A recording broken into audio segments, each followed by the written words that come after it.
I'm Christine. Welcome to Book Talk. Today we're discussing Colleen Hoover's new book, November 9th. I was so excited to get this book in the mail. I just finished it and my god, I loved it so much. So much. It is my new favorite Colleen Hoover book, like hands down. I mean, I don't know hands down. I love all her books, but I loved this one so much, so much. I gobbled it up like a bowl of oatmeal with bananas, man. It was so good.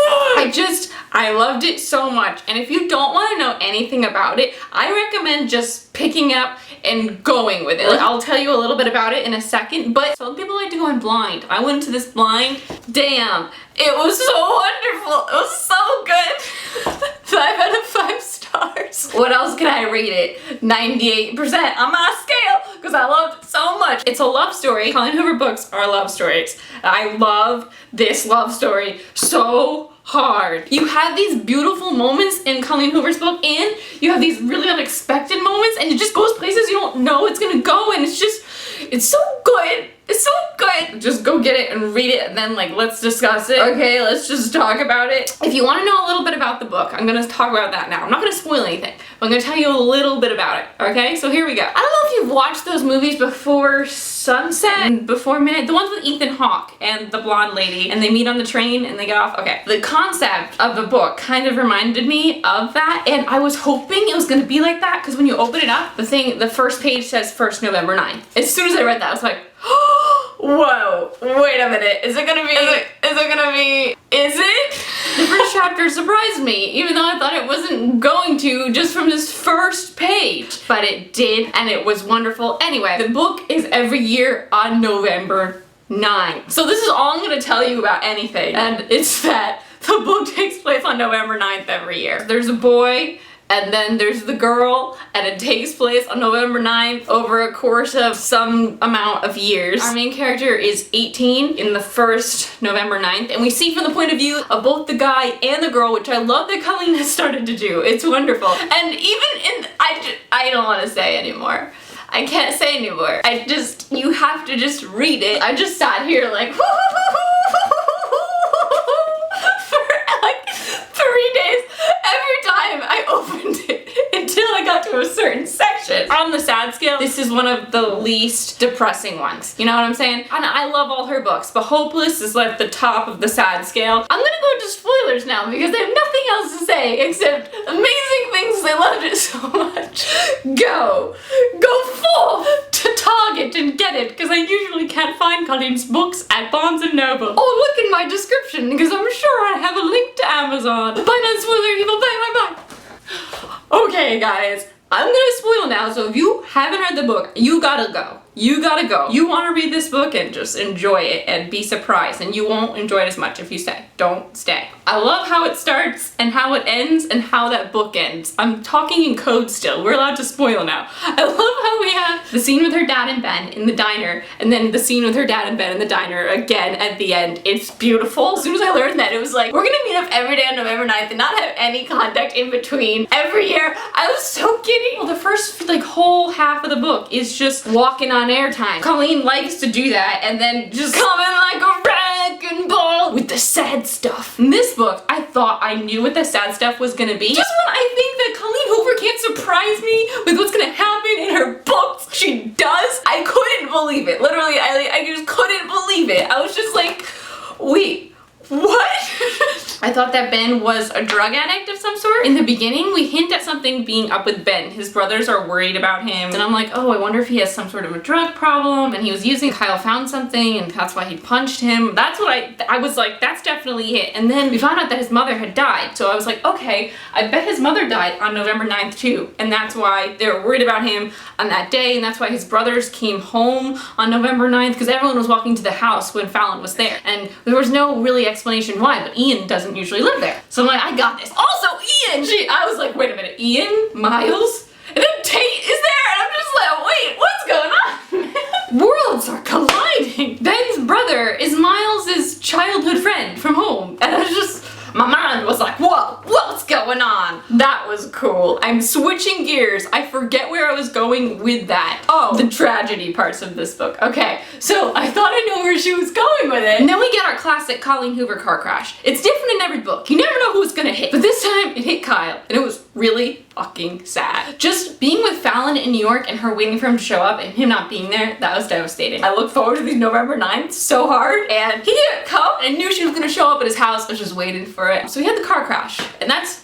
like usually a big tragic thing. That's usually the thing. In Colleen's book, there's usually one section it's just hard to read because it's like the darkest night of the soul part of the script. We gotta get through it to get to the good stuff, but it is sad. It is sad. And she leaves him because she knows he can't move to New York right now. He has to be with his family. His brother just died. His brother's wife is pregnant. You know, I knew right then as she pulled away that cow, I was like, shit, next year he's gonna be with the sister-in-law. He's gonna be like with her. And he was. She'd moved back to LA. The feels. That whole section was just the saddest. And I was like, for sure, we've gotten through this. We're done, right? This is the hard part. And we have the next November night where she doesn't meet him, but he meets her at the bar. That was beautiful. Theodore and his whale pants. I loved it. I love the whole confrontation with Ben at the table. That scene when they were in the storage room was hot. Like all their scenes were just, all the dialogue was so good. I loved everything. We can see that they're making up. They're getting back together. She's gonna forgive him on this 5th November 9th. Like things are really great. And they go to bed and they wake up and I'm like, I don't understand. I still have like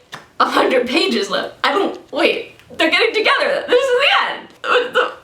What is this? And then she finds the fucking manuscript. And I was like, how can this possibly ruin things? He said he was just overly emotional in that manuscript. Nothing bad. I never in a million years saw this fire thing coming. I just didn't. I thought we were done. She tricked us. You tricked us, Colleen. You got me so hard. I'm reading right along with Fallon and I'm like, what the fuck?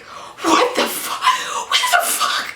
We go back to the scene where Kyle punched him and I'm expecting something with drugs and we're gonna have to get through this with him and blah de blah, but we can do it, we're fine, we're rock solid. And we read that line that he caused the fire and I'm scared. What? Like, I know Ben. We were in Ben's head. I know him and I know he wouldn't do this and I know he loves her now. But I'm thinking like, did her dad do something to their family to make them want to stalk him and kill him? That's where my mind immediately went. And it doesn't matter how much you love him in that moment, you're gonna be scared as hell. I would have ran like hell with the manuscript. I would have taken the manuscript though. She didn't want to read anymore, blah, blah, blah. I would have been like, this is proof, I'm going to the police.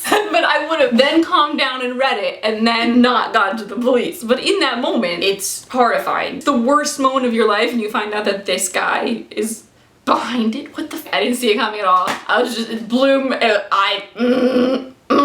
She got a restraining order. She thought he was some sort of stalker. I don't blame her, but just, I wish she could have given him a second just to like explain something. Just read the manuscript. I don't blame her for leaving without giving him a chance to explain.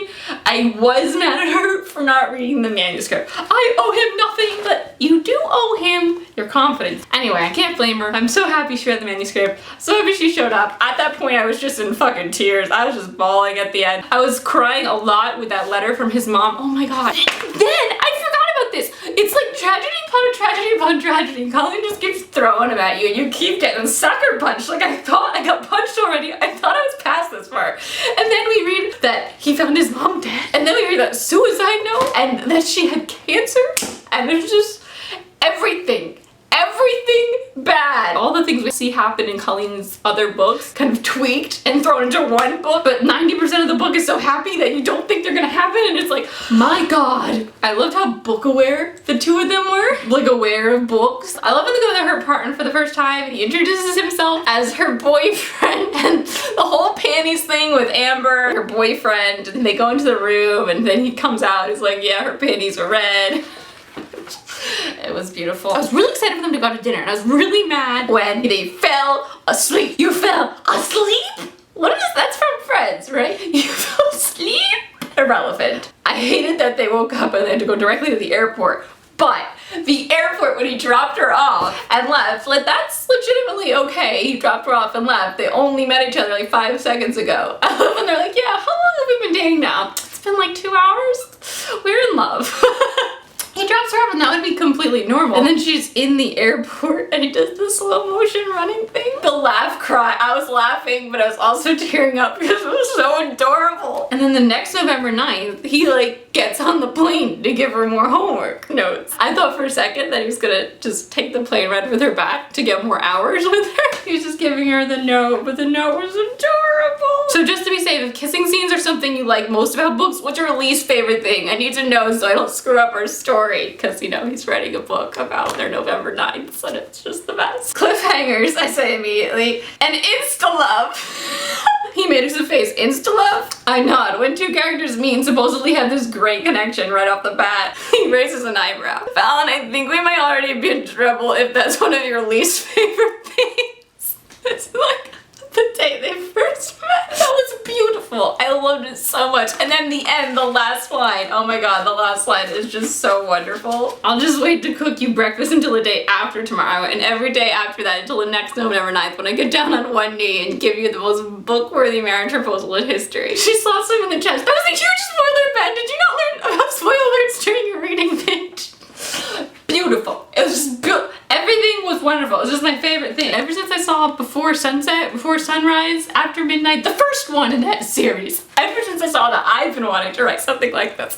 And here it is. Here's exactly what I wanted to read. Colleen, I love this. I love it so much. Anyway, if you guys haven't seen those movies, Before Sunrise, Before Sunset, but watch the first one, Before Midnight. Which one was it first? I don't know. The first one is just like my favorite thing. And the second one is great too. The third one is not as happy, so I don't like it as much, but they're great. Those are great movies. Is there anything else I'd like to gush about right now? I really loved watching Fallon's progression throughout the story with her confidence and the notes she took out the guys she went out with. I love how the relationship with her father changed throughout the book. I love when she sent him those texts and she was just like, I miss you, I love you, can we meet? And she finally realized that the fire's not his fault. She's been bitter and blaming him for these whatever amount of years, 4 or 5 years, and it's not fair. He loves her and it was a mistake, and that's another thing I love about Colleen's books. There's always more to it than just the romance. It was so nice. I'd love to hear your favorite parts, your favorite lines, because I know I'm missing about 50 of my favorite lines because I just poured through this, I just soared through this really quickly, and I didn't take the time to write down everything I would have liked to write down, but if I did, I'd be standing here forever, and you just want to go read the book. Oh, you already read it. This is the spoiler section. I loved it. I want you to tell me about your favorite parts. I probably loved them too, and I can relive them with you. Thank you for watching. I'd love to know where this ranks on your Colleen Hoover scale. Is it your favorite too? Or is another one still your favorite? Now we just have to read Never Never, and I'm caught up. I am on top of this. Thank you for watching. Please share your thoughts. I make videos every Tuesday. I'm Christine. I'll talk to you next time. Bye!